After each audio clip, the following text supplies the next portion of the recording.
A flexible benefits plan allows employees to customize their salary structure to maximize tax benefits. Employees can select FBP components based on their needs within predefined guidelines. However, creating an FBP is optional and depends on the company's policies.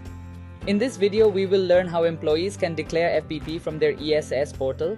To see it in action, navigate to the salary section of your ESS portal and select FBP declaration.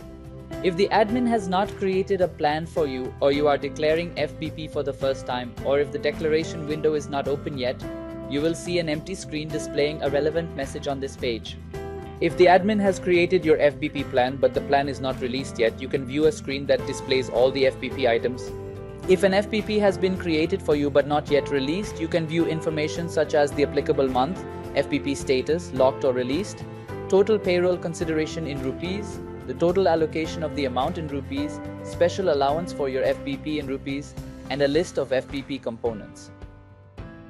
Once the admin has created and released an FBP, you can declare your investment plan to achieve maximum benefit.